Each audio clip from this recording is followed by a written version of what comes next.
So I'd love to talk about, I think you have a chapter in your book on cancel culture.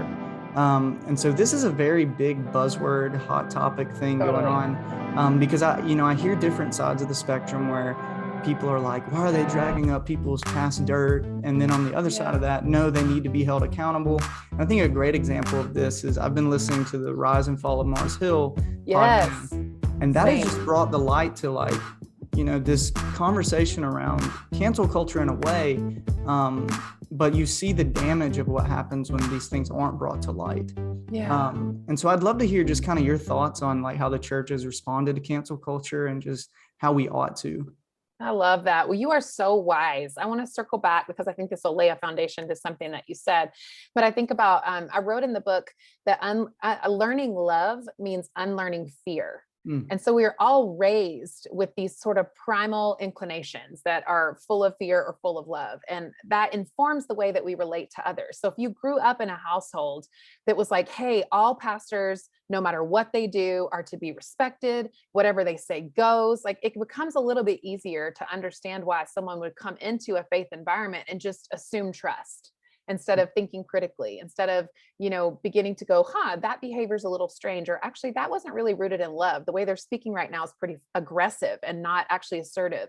And so I think, we are learning all the time, as we grow, how to love others and what we should be afraid of. Or maybe you grew up in a house that told you that, immigrants are here to steal your jobs and you should be afraid of them, right? If that's the rhetoric you grew up in, listening to the news in your house or listening to family members talk this way, then it's easier for your mind to be formed to believe those truths. And so I think that bleeds into cancel culture, because I think so often we're like, I don't like that. I don't agree with that. So it needs to be canceled. And it gets a little out of hand. And then there's those times where we need to hold people accountable. My dear friend, Selena Lockett, and I wrote about her in the book, but she says cancel culture is like civil court.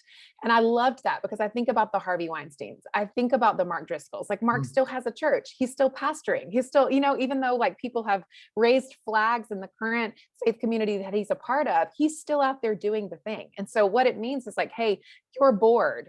The people who are around you, the people you're accountable to are not holding you accountable. They are not, enabling you to make positive changes in your life. They're enabling you to continue your oppressive, abusive behavior. And so we, the people, will put you on notice, and we will publicly put you on notice so that this behavior can be stopped. So Mark Driscoll, Harvey Weinstein, we've got Bill Cosby, even though obviously he just was left, he was just released on a technicality, but we have all these different places. Or Megyn Kelly, it's not just males. Like I think about the different people who have very harmful racist beliefs or rhetoric that they share. And so I think that we don't need to confuse cancel culture with accountability.